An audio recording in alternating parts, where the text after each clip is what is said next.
해야 된다는 말은 법에 위반하면 안 된다는 얘기인데 이것도 한번 정리를 좀 해봐야 돼요. 일단 우측에 잠깐 보시면 이 해가지고 강행법규가 나오고 동그라미 때 1번 해가지고 강행법규와 임의법규가 나오죠. 그죠? 자, 이런 문제입니다. 법을 우리가 일단 둘로 나눌 수가 있어요. 강행법규라는 것하고 임의법규라는 것으로 나눌 수가 있습니다. 교재 보시면 기역 니은 해가지고 선량한 풍속 기타 사회질서와 관계 있는 법은 강행법규, 선량한 풍속 기타 사회질서와 관계 없는 규정은 임의법규 이렇게 나누는데 요거 가지고는요 무슨 말인지도 모르고 시험 문제 푸는데 도움이 안 돼요. 그래서 어떻게 기억하시냐면 준수 여부, 지킬지 말지 여부가 강제되는 법은 강행법규고 준수 여부, 지킬지 말지 여부가 강제되지 않는 건 임의법규 이렇게 되는 거죠. 따라서 임의법규란 위반해도 상관이 없는 법을 말해요. 따라서 임의법규는 위반해도 상관이 없다는 말은 임의법규를 위반해도 법률행위가 무효인 것이 아니라 유효라는 얘기거든요.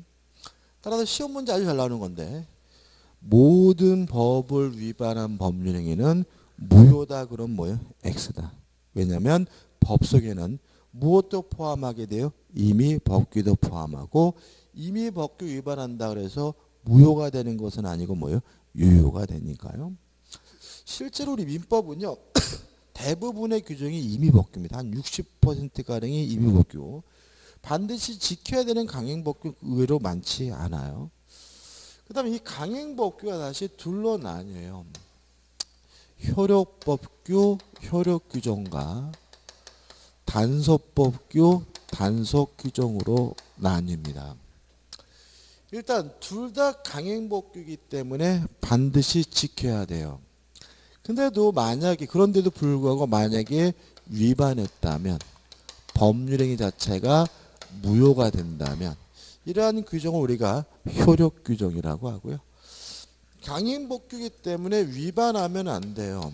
따라서 위반하면 처벌은 따르지만 행위 자체는 무효가 아니라 유효가 되는 경우를 단속규정이라고 합니다. 교재 잠깐 보시면 강행법규에 임의법규 나와 있고 박스 밑에 이 민법상 강행법 규정에 속하는 예 해가지고 기억, 권리 있는 여쭉 나오잖아요. 그죠? 이걸 외울 건 아니에요. 외울 건 아닌데 여기서 좀 조심할 것은 뭐냐면 민법의 강행법규는 효력규정밖에 없다는 거예요. 다시 말하면 민법에는 뭐가 없냐면 단속규정이 없어요. 그래서 교재에 나와 있는 기역, 니은, 디귿, 리을은 다 뭐예요? 효력규정이고 여기 나와 있는 규정을 위반하게 되면 다 뭐가 돼요? 무효가 되는 거예요. 그러면 단속규정이라는 것은 민법이 아니라 다른 법에 있는 거잖아요. 그죠? 그럼 보자고요. 민법상 강행법규 위반한 법률행위는 무효다 그러면 틀린 지문이 아니라 맞는 지문인 거예요. 우리가 보통 민법상 강행법규 하면 자꾸 뭘 집어넣냐면 단속규정을 집어넣어가지고 민법상 강행법규 위반한 법률은 무효다. 틀렸다. 이래서 틀리시는 분이 많은데 민법에는 뭐가 없다고요? 단속규정이 없다. 다시 말하면 민법상 강행법규는 무엇만을 말해요? 효력규정만을 말하고요. 민법상 강행법규 위반한 법률행위는 무효다라는 말은 틀린 말이 아니라 뭐죠? 맞는 말임을 주의하시기 바라요. 예? 그게 나왔잖아요. 기역, 니은, 디귿, 리을이 다 효력규정이라니까. 권리 능력. 예를 들어가지고 개한테 권리 능력 인정하는 계약을 했어요. 그 계약은 뭐예요? 무효죠. 권리 능력은 누구에게만 있어요? 자연인과 법인에게만 있는 거니까. 그잖아요. 그죠? 다른 얘기를 들어요? 뭐가 있을까요? 뭐 많잖아요. 그죠? 행위 능력 해가지고 너하고 너는 뭐죠? 뭐 제한 능력자다. 네가 하면 취소할 수 있다라고 계약을 했더라도 그 계약은 뭐예요? 무효다. 왜냐하면 민법에서 말하는 강행 규정은 다 뭐예요? 효력 규정이고 법과 다른 법률행위를 했다 위반하게 되면 뭐가 되는 거죠? 무효가 된다. 이런 얘기. 다시 말하면 어리석어하지 마세요. 우리가 배우는 강행 규정은 다 뭐라고요? 효력 규정이에요. 강행 규정이 위반한 법률은 다 뭐예요? 무효인 거예요. 민법에는 뭐가 없다고요? 단속 규정이 없다고요. 그죠? 자, 그러니까 우리가 원칙이 뭐라고요? 효력 규정인 거 그죠? 단속 규정은 없는 거 그죠? 없어요. 그죠? 자, 근데 문제는 밑에 보시면 기억 효력 규정 해가지고 엉뚱한 얘기가 나왔어요. 이건 보지 마세요. 왜냐하면 여기 나와 있는 것들은 뭐가 아니에요? 민법 얘기가 아니잖아. 밑에 나오는 뭐 광업권 나오고 무슨 뭐 의사 나오고 약사 나오고 뭐가 아니라고요? 민법이 아니고 가입해 이거는. 우리는 뭐 하기도 버거운 사람들이에요. 민법 하기도 버거운 사람이에요. 민법이 아닌 건 뭐 하지 마세요. 신경 쓰지 마시고요. 넘겨보시면 또 뭐가 나오냐면 또 뭐죠? 뭐 토지, 뭐 공인중개사법, 뭐 증권거래법, 변호사법 다 뭐예요? 가입표. 우리는 뭐 하기도 버거워요? 민법 하기도 버거우니까 민법이 아닌 건 뭐 하지 마세요? 신경 쓰지 말자고요. 그 다음에 박스 밑에 뭐가 나오냐면 단속 규정이 나와요. 그죠? 단속 규정. 해가지고 뭐가 나옵니까? 뭐 무효가 무신고 쭉 나오는데 일단 여기서도 굉장히 많이 나오지만 기억할 것은 B와 C 두 가지예요. B와 C. 자, 이유를 설명드릴게요. 자, 단속 규정은 민법이 없잖아요. 그죠? 그러니까 민법이 없으니까 다른 법을 여기서는 어쩔 수 없이 봐야 돼. 다른 법을 본다 하더라도 무엇과 관련된 것만 기억하셔야 돼요. 부동산과 관련된 것만 기억하면 돼요. 뭐 식품위생법 뭐 이런 것까지 우리가 알 필요도 없고 기억할 필요도 없는 거고. 그래서 우리는 무엇만요? B와 C만 기억하시면 되는데 뭐 투자 일인 매매니 뭐 신용 협동 이런 건 뭐죠? 아무 의미 없는 거겠죠. 그러면 여기서 이제 B와 C를 단순히 기억하는 정도가 아니라 이해를 해야 돼. 이거는요. 하나를 알더라도 뭐예요? 정확하게. 다시 말하면 뭐 중간생각 뭐 이게 중요한 게 아니라 무슨 말인지 이해하셔야 되는데 B입니다. 첫 번째 부동산 등기 특별조치법이에요. 부동산 등기 특별조치법은 무엇을 금지하고 있느냐면 미등기 전매 행위를 금지하고 있는데 이 규정은 강행법규지만 뭐예요? 단속 규정입니다. 왜 이거를 단속 규정으로 이해하는지를 생각해 보자고요. 자, 이런 얘기예요. 갑이라는 사람이 A라는 토지를 가지고 있는데 을에게 팔았어요. 한 번 팔았죠. 근데 을이 이 토지를 갑한테 사가지고요. 한 번 더 팔았어요. 병한테. 이걸 우리가 뭐라 그러냐면 전매라고 해요. 용어인데 제가 여러분들한테 설명드리면서 요거는 한자를 계속 쓰고 있죠. 왜 그러냐면 요거하고 구별하려고요. 앞으로 저는 한자로 쓰는 건 뭐예요? 앞전자예요. 앞이란 뜻이고 한글로 쓰는 전자는 굴릴 전자예요. 쉽게 말하면 한 번 더 했다는 거예요. 그래서 전매하면 한글로 쓰는 것은 앞에 매매가 아니라 뭐예요? 한 번 더 팔았다라는 얘기예요. 전대차하면 한 번 더 임대했다. 전세하면 한 번 더 뭐예요? 전세를 줬다. 이렇게 그죠? 그래서 구별하기 위해서 제가 이거를 꼭 한자로 쓰고 있으니까 한글로 쓰는 거는 뭐예요? 한 번 더라고 이해하셔야 돼요. 그죠? 그러면 전매는 뭐예요? 한 번 더 팔았다라는 얘기예요. 그죠? 여기서 우리가 을이 병한테 넘겨주려면 어떻게 해야 되냐면 자기 앞으로 등기를 하고 병 앞으로 이전 등기해 줘야 되는 것이 뭐예요? FM인데 문제는 이러면은 을에게 세금이 엄청 많이 나와요. 자기 앞으로 등기할 때 취득세 등록세를 내고요. 병한테 남으니까 팔아먹겠죠?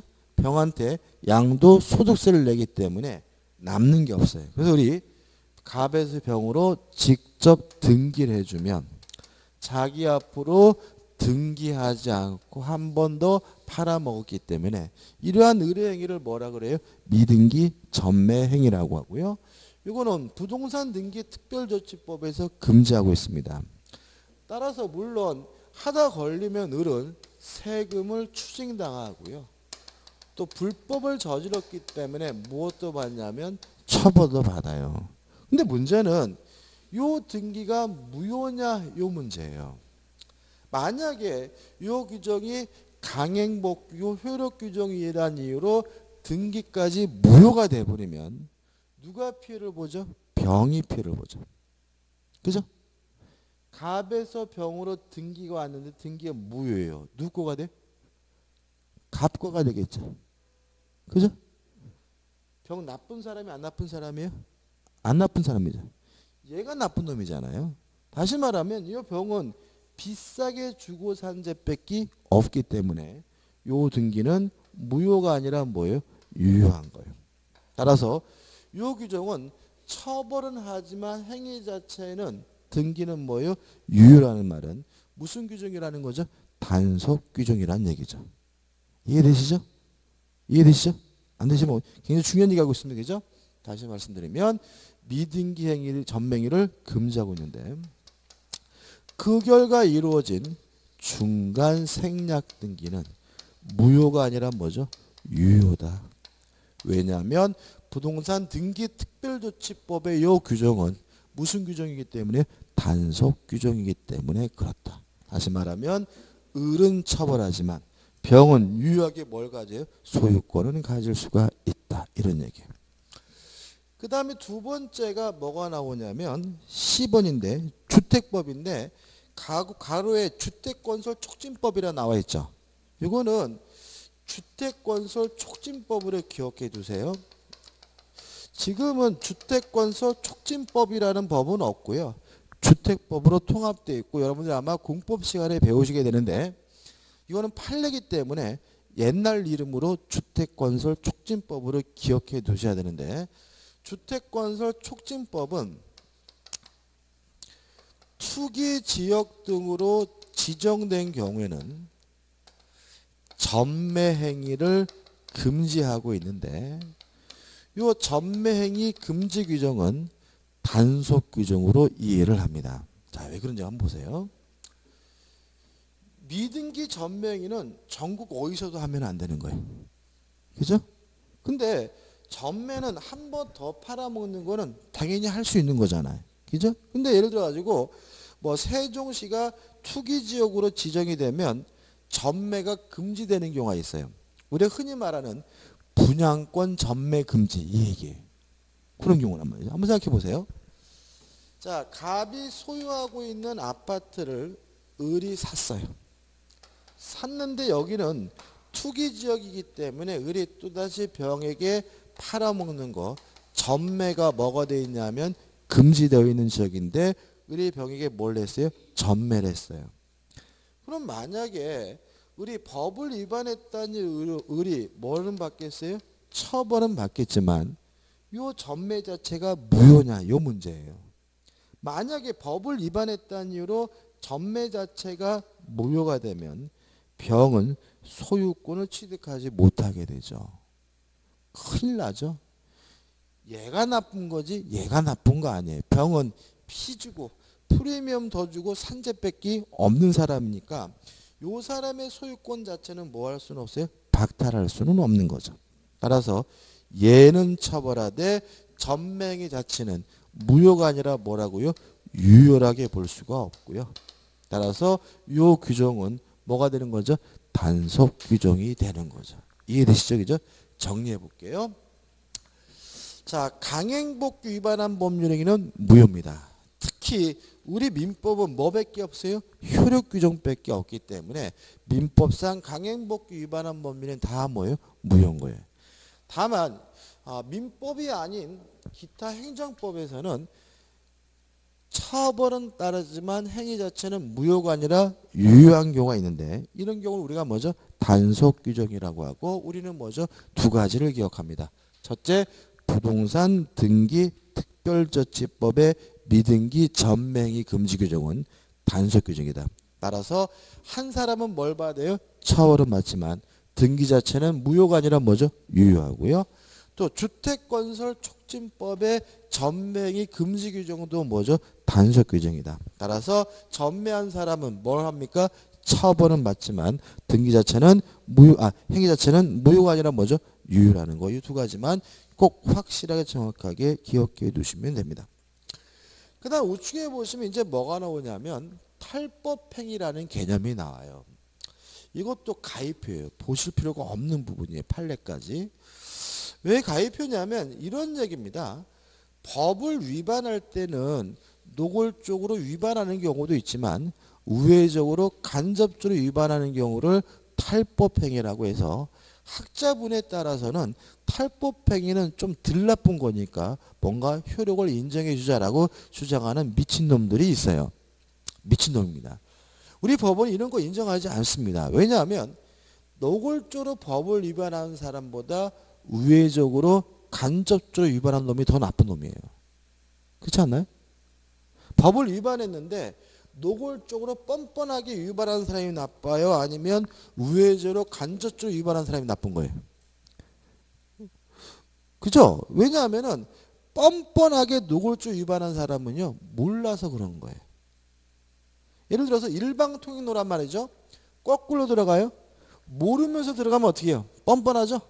그죠? 막 들어가죠. 그죠? 앞에 비켜 자식아 막 이러잖아요.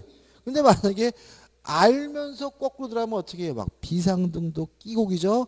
꾸물꾸물 들어가서 앞에 하면 아유 죄송합니다 이러잖아요. 다시 말하면 솔직히 법을 노골적으로 위반하는 경우는 몰라서 그런 경우가 대부분입니다. 알면은 어떻게 하든지 어떻게 숨기려고 우회적인 방법을 찾는 게 뭐예요? 인간의 본성이에요.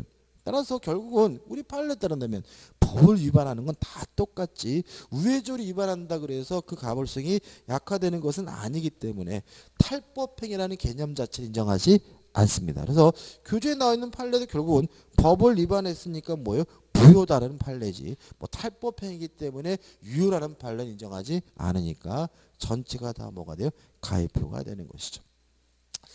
그 다음에 목적의 사회적 타당성이 나옵니다. 맨 밑에 103조가 나오죠. 자, 103조 한번 읽어볼게요.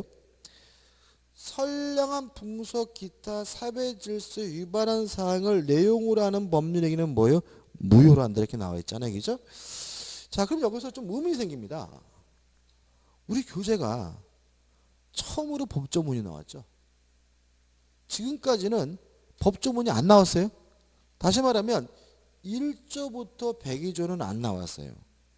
왜 안 나온 거죠? 시험 범위가 아니었어요.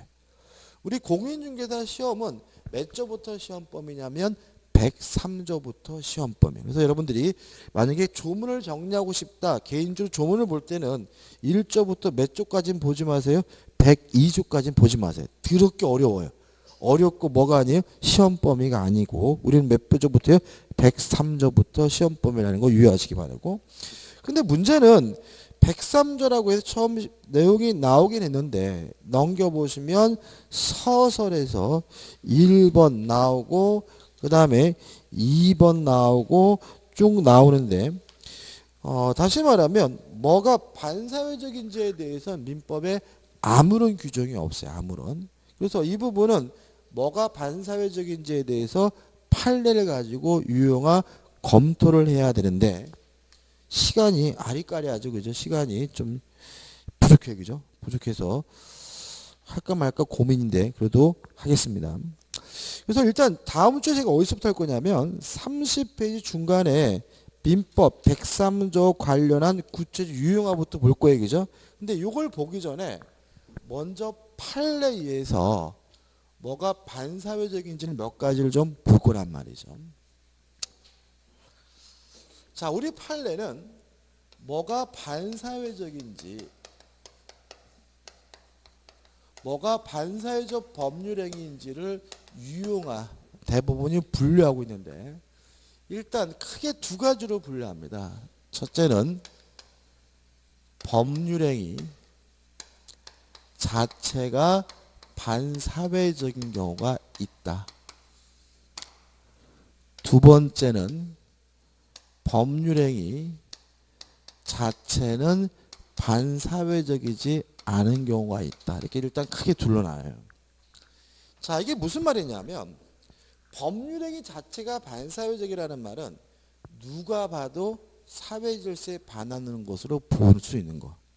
법률행위 자체가 반사회적이지 않다는 말은 겉보기에는 반사회적이지 않은 것처럼 보이지만 실제로는 반사회적이어서 무효인 경우가 있다는 거예요. 그죠? 그래서 첫 번째 유형이 우리 교재의 대부분이 차지하고 있는 것들인데 뭐 범죄를 저지르기로 계약을 했다. 첩계약을 했다. 그죠? 또는 뭐 도박을 하기로 했다. 또는 뭐 법정에서 청문회에서 허위로 증언하기로 했다. 이런 것들은 당연히 뭐예요? 반사회적인 것이고 이런 걸 외우고 계시면 아주 그냥 한심스러운 거죠. 그죠? 범죄를 저지르는 게 반사회적인지 아닌지가 헷갈리는 분은 민법 문제가 아니라 뭐예요? 바른 생활 문제죠.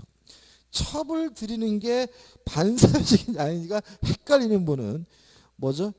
민법 문제가 아니라 유치원을 들어갔다 왔든지 아니면 드라마를 너무 많이 봐서 그죠? 드라마 보면 요새 뭐가 많이 나오죠? 첩이 많이 나오니까. 그런데 이런 것들은 시험문에 나오지만 당연히 뭐예요? 반사회적인 거니까 따로 기억할 건 아니고요.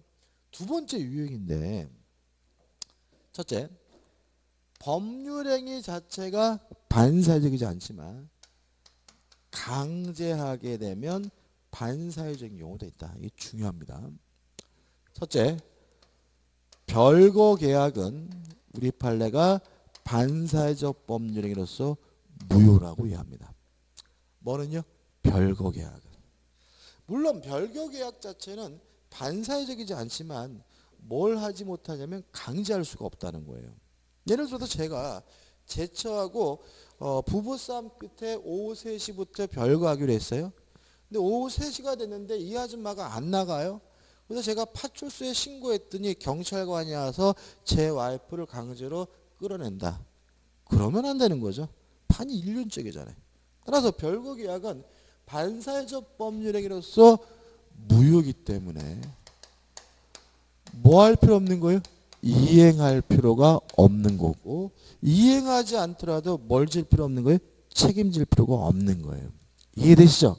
그죠? 꼭 기억해 주세요. 그러니까 우리가 반사회적 법률을 공부하다 보면 나쁜 짓으로 들어가요. 나쁜 짓은 뭐 1번 유형인 거예요. 2번은 뭐냐면 나쁜 짓이 아니라 하더라도 실제로는 뭐가 있다는 거예요? 반사회적이어서 무효인 경우가 있다는 거예요. 별거 계약은 뭐라고요? 반사회적 법률에서 뭡니까? 무효입니다. 꼭 기억해 두셔야 되고. 그 다음에 두 번째, 이것도 많이 나오죠. 혼인 해소를 요건으로 한 혼인 예약도 반사회적입니다. 불륜계약 아닙니다. 그러니까 혼인 해소라는 말은 우리 와이프하고 이혼하면 우리 마누라가 죽으면 이런 뜻이거든요. 다시 말하면 우리 마누라가 죽으면 너하고 결혼해 줄게 이 얘기인데 요 자체는 나쁜 짓은 아니에요. 반사적인 건 아닙니다. 충분히 그럴 수도 있잖아요. 그죠? 뭐 미래를 예비해야지. 그죠? 와이프가 뭐죠? 암에 걸려서 오늘 내일 해. 그죠? 그러면 애들도 있고 그러니까 어떻게 해요? 끊임없이 뭐죠? 제 선배 중에 한 명은 와이프가 장암으로 돌아가셨는데 장례식장 갔다 왔거든요. 근데 집에 청첩장이 왔어요. 2주 만에. 그 장례식장 갔다 와가지고 기억도 생생한데 2주 만에 청첩장이 오니까 기분이 굉장히 안 좋더라고요. 돈 또 골라나 이런 생각도 들고 부주금도 받고 뭐해? 뭐 축의금도 받고 보니까. 근데 이제 그러니까 이제 제 친구 막 전화 올 거 아니야? 그 2년 선배인데. 아, 병이 형 뭐 웃기다는 둥 막 전화 올 거 아니죠? 그러니까 우리 생각은 뭐예요? 와이프는 지금 장암에 걸려서 오늘 내일 하고 있지만 지는 뭐예요? 여친을 사귀고 있었던 거죠. 그죠? 그잖아요. 그죠? 그래가지고 죽자마자 바로 뭘 해야 돼요? 결혼을 해야 되는데 바로 결혼하면 좀 욕할 것 같으니까 참는 게 몇 주에 2주. 2주 참다. 아무튼 그런 것들은 반사회적인 건 아니에요. 근데 문제는 뭐냐면 강제할 수가 없다는 거죠. 다시 말하면 우리 와이프가 장암에 걸려서 얼마 안 남았는데 죽으면 나하고 꼭 결혼해 줄게 약속을 했다 하더라도 걔가 결혼하기 싫으면 어떻게 해요? 안 하는 것이지 국가라 하더라도 결혼을 뭐 할 수 없어요? 강제할 수는 없는 거예요. 따라서 혼인예약은 반사회적 법률행위로서 무효이기 때문에 뭐 할 필요 없어요?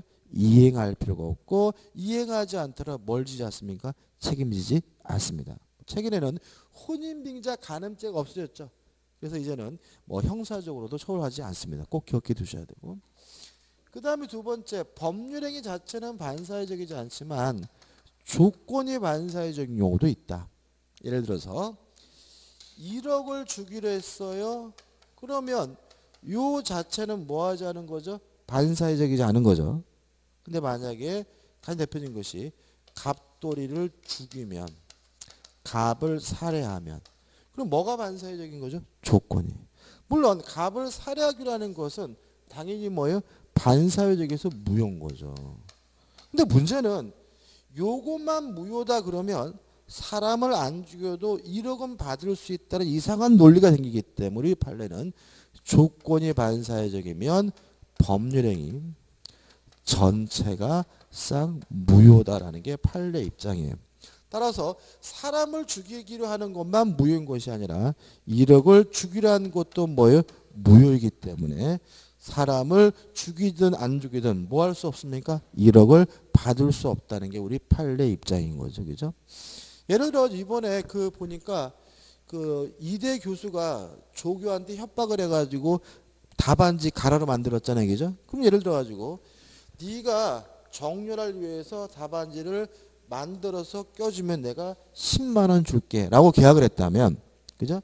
네가 답안지를 허위로 만들어서 껴주면 내가 너한테 박사기를 줄게 라고 했다면 답안지를 껴서 주기로 하는 것도 뭐예요? 무효일 뿐이 아니라 10만 원을 주겠다, 박사기 주겠다는 것도 어떻게 해요? 무효다. 따라서 그 조교는 답안지를 작성해 줄 필요도 없고 10만 원도 받을 수 없고 박사기도 뭐죠? 받을 수가 없다. 이렇게 되는 거죠. 그 다음에 세 번째입니다. 법률행위 자체는 반사회적이지 않은데 금전적 대가가 결부돼서 반사회적인 경우도 있어요. 뭐가 달라붙으면요? 금전이. 예를 들어서 공무원이 부당하게 직무 집행하기로 했다. 그러면 따질 필요 없이 뭐예요? 반사회적인 거죠. 근데 만약에 공무원이 정당하게 직무를 집행하기로 계약을 했다면 요 자체는 뭐 하지 않은 거죠? 반사회적이지 않은 거죠. 뭐 받고 하면요? 돈 받고 하면 뭐죠? 반사회적이다. 요새는 뭐 김영란법 때문에 3만 원 더 받으면 뭐죠? 안 된다며 얘기죠. 그래가지고 그 떡 준 사람도 처벌받았던데. 아무튼 이것도 행위 자체는 뭐예요? 반사회적이지 않지만 뭐가 붙었기 때문에? 돈이 붙었기 때문에 반사회적인 거죠. 그 다음에 허위로 증언하기로 하면 따질 필요 없이 뭐예요? 반사회적이에요. 근데 만약에 정당하게 본대로 증언하기로 계약을 했다면 요 자체는 뭐 하잖아요? 반사회적이지 않은 거죠. 예를 들어서 이 청문회 과정에서 뭐 야당 의원이 뭐 고용태를 만나가지고 밥 한 끼 사주면서 야 이번에 청문회 때 진짜 진실되게 증언해줘? 약속할 수 있지? 그랬더니 좋대요. 이런 것들은 뭐예요? 반사회적이지 않은 거죠. 그랬더니 그쪽에서 만약에 예를 들어서 고용태가 맨입으로 안 됩니다. 그래서 한 100은 입금시켜 주십시오라고 뭐 받고요? 돈 받기로 했다면 이것도 뭐가 돼요? 반사회적이 되는 거죠. 이렇게 되는 이유는 뭘까요? 자, 이런 문제입니다. 공무원은 당연히 정당하게 직무를 집행해야 될 법적 의무가 있는 사람이에요. 당연히. 그런데도 뭐 받기로 하면요? 돈 받기로 했다면 뭐예요? 반사회적인 거죠. 또 법정에서 증인이나 청문회에서 증인은 당연히 뭐예요? 정당한 증언할 법적인 뭐가 있는 사람이에요? 의무가 있는 사람이에요. 허위 증언하면 위증죄로 뭐 받습니까? 처벌받잖아요. 그죠? 그런데도 뭐 받고 하기로 했으면요? 돈 받기로 했다면 반사회적에서 어떻게 해요? 무효고. 따라서 그 돈은 뭐 할 필요 없어요? 줄 필요가 없다는 얘기죠. 그다음 마지막입니다. 네 번째입니다. 법률행위 자체는 반사회적이지 않지만 동기가 반사회적인 경우도 있다. 예를 들어서 갑이 을과 만나가지고 임대차 계약을 했어요. 물론 임대차 계약 자체는 뭐 하지 않습니까? 반사회적이지 않은데 갑이 임대한 동기가 도박장을 개설하려고 임대차 계약을 했으면 어떡할 거냐. 그죠? 우리 갑에게 사업자금으로 출자하기로 했어요. 출자 계약 자체는 뭐 하지 않습니까? 반사회적이지 않죠? 갑이 만약에 밀수를 하려고 출자 계약을 했으면 어떡할 것인가. 제가 이마트 가서 칼을 구입했어요. 칼을 구입하는 거 뭐 하지 않습니까? 반사회적이지 않죠? 동기가 살인을 하려고 칼을 구입했으면 어떨 거냐. 요 문제에 대해서 우리 판례는 동기가 표시되거나 또는 알려진 경우에만 비로소 반사회적이라는 이유로 무효라는 게 우리 판례 입장입니다. 다시 말하면 도박장을 개설할 동기라 하더라도 임대차 계약은 일단은 뭐 한 거예요? 유효한 거예요. 다만 그 동기가 을에게 뭐예요? 표시가 됐든지 을에게 알려졌다면 이 임대차 계약이 반사회적이라는 이유로 뭐가 되는 거죠? 무효가 되는 거죠. 이해되시죠? 이런 얘기입니다. 을이 갑한테 물어봤어요. 아이고 뭐 하시려고요? 아 도박장 개설하려고요. 동기가 뭐가 됐어요? 표시가 됐으면 임대차 계약은 뭐예요? 무효니까 당신에게 못 빌려주겠다라고 뭐 할 수 있어요? 거절할 수 있다. 이런 얘기인 거죠. 그죠? 을이 갑에게 출자하기로 했어요. 뭐 하시려고요? 밀수하려고요. 동기가 뭐가 됐어요? 표시가 됐으면 출자 계약은 뭐예요? 무효니까 출자 못하겠다라고 뭐 할 수 있어요? 거절할 수 있다. 이런 취지인 거죠. 이해되시죠? 제가 이마트 가서 아줌마 여기 사심이 어디 있습니까? 라고 물어봐가지고 사심이 5자를 들고 캐셔 아줌마 앞에 딱 내려놨더니 아줌마가 깜짝 놀라서 아니 무슨 칼을 이렇게 많이 구입하세요? 된 놈 죽이려고요. 동기가 뭐가 됐어요? 표시가 됐으면 매매 계약이 뭐예요? 무효니까 당신에게 칼 못 주겠다라고 뭐 할 수 있죠? 거부할 수가 있다. 이런 취지인 거예요. 이해되시죠? 그죠? 자, 지금 우리가 오늘 2가지 한 겁니다. 법률행위 자체가 반사회적인 경우, 쉽게 말하면 나쁜 짓인 경우도 있고, 법률행위 자체는 반사회적이지 않지만 다시 말하면 나쁜 짓이 아닌 것처럼 보이지만 실제로는 반사회적에서 무효인 경우도 있는데 강제하게 되는 경우, 조건이 반사회적인 경우, 그 다음에 금전적 대가가 결부되는 경우, 동기가 반사회적인 여기까지 했고요. 그 다음에 다음 주에는 큰 가로로 3번째, 4번째, 5번째까지 정리해야 되는데 오늘은 여기까지 할 겁니다. 그래서 교재 기준으로는요. 우리가 어디까지 온 거냐면 30페이지 중간, 그죠? 599. 교재 기준으로는 뭐죠? 2. 민법 제130에 관련 구체적 유형화부터 어떻게 해요? 다음 주에도 볼 거니까요. 잊지 마시기 바라고. 자, 오늘 수고 많으셨습니다. 감사합니다.